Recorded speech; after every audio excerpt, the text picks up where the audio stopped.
remembrance. Right. But then people started to worship it, like you were talking about Guadalupe, right? So this is the same thing. But if today what's your name? Lalo. Lalo, today, Eduardo, Lalo, short for Eduardo. whatever you like, bro. Right, Eduardo, today, if you're a Muslim and you worship the creator of Jesus and Moses and Abraham, the one who sent them with the message, right? You're still going to be Mexican. You're still going to be American. You're still going to Chicano. You're still going to have your culture. You're going to still be who you are, but you'll be the best version of yourself. Because you're not going to be worshiping some man, right? You're not going to be worshiping some idol. You're going to be worshiping the one that created the universe, right? Doesn't that make more sense? Right? And then you can take that message to your peoples, right? We got a lot of brothers here. There was brothers here earlier that were here with us that are Mexican, and they're taking that da'wah to Mexico today. And they're educating their people, right?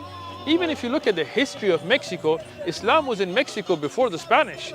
They just didn't massacre everybody, right? You know Guadalajara, right? Guadila. Yeah.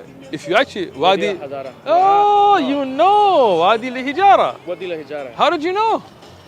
I was looking at like where different places got their names. And, Right. Like, Mazatlan Yeah. got its name from the Nahuatl word place bountiful with deer.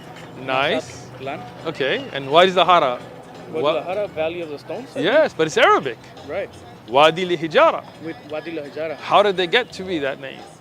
Well, from what I know is that there is another place called Guadalajara in Spain. It's interesting, right? So Wadi Hijara, the valley of stones or pebbles, this is something that is a pure Arabic. It's not even Spanish, right?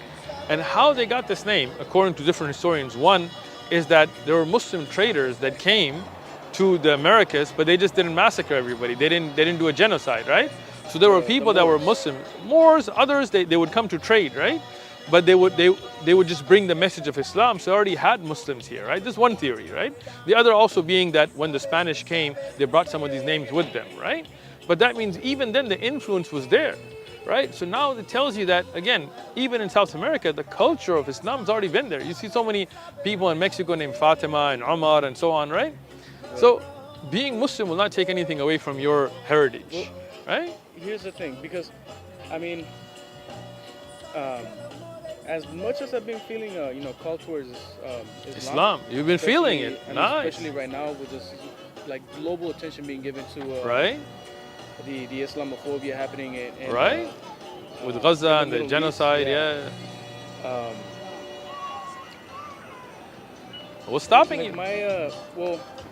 would I be able to still be a danzante, a conchero, and have the ceremonies in which the basically the idols Yeah. that are made that have both an artistic and spiritual sense. So let's take it back a step, right?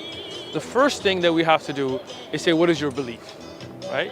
Once you have the belief and you are Muslim, then when you have cultural practices, then we can talk about each one and what parts of it are going to be acceptable, right? That are just cultural, artistic, and which parts are going to be unacceptable because they're polytheistic, right? But again, that doesn't take away from your being from a certain culture or your representing that culture. What is the most important thing is those things that were infused in there by, for example, the Spanish by force, we should be taken away anyway, right? Those things weren't something that came indigenous, right? I mean, this came, Columbus and them, they brought it by force, right? Yeah. By rape and massacre, right? Whether, I mean, for better or for worse, For worse, I mean.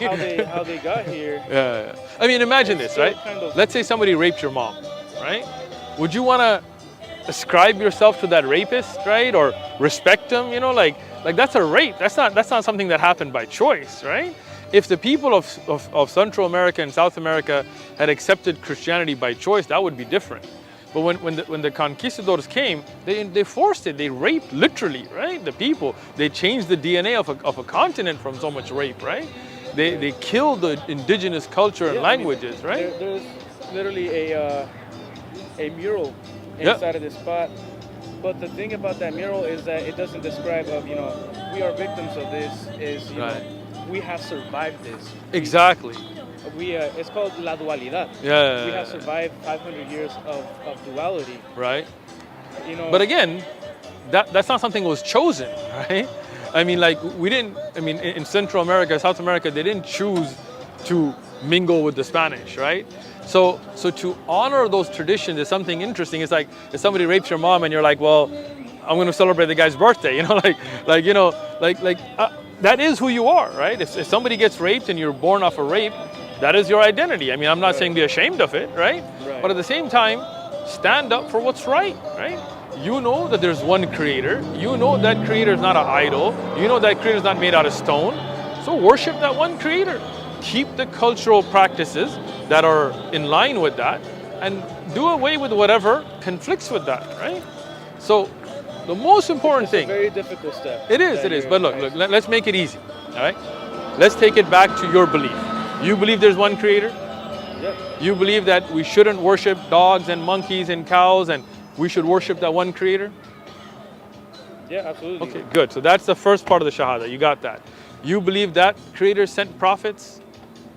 Abraham, Moses, Jesus, Muhammad, we just talked about them, right? Yeah, I believe that. That's your first step, right? Take that step, bear witness to that, and then slowly we'll take it step by step, the rest of it, right? What is the belief system, what's in line, what's not, how to pray, how did the prophets pray? We'll learn, we got a lifetime of learning there, right? But take the step of the testimony of what you just said, you know? You ready? All right, let's do this. So I'll say it and tell me if it makes sense to you, right? I bear witness that there is none worthy of worship except that one great creator, Allah. Does that make sense? Yeah. All right. I bear witness that Jesus, Abraham, Muhammad, they were all prophets of that one God. Absolutely. All right, let's do it. Say it with me. I bear witness. I bear witness. There is none worthy of worship. There's none worthy of worship except Allah. Except Allah. And I bear witness. And I bear witness that Muhammad is the servant and messenger of Allah. The messenger of Allah. Allahu Akbar. That's the testimony. وَمَنْ أَحْسَنُ قَوْلًا مِّمَّنْ دَعَا إِلَى اللَّهِ وَعَمِلَ صَالِحًا وَقَالَ إِنَّنِي مِنَ الْمُسْلِمِينَ.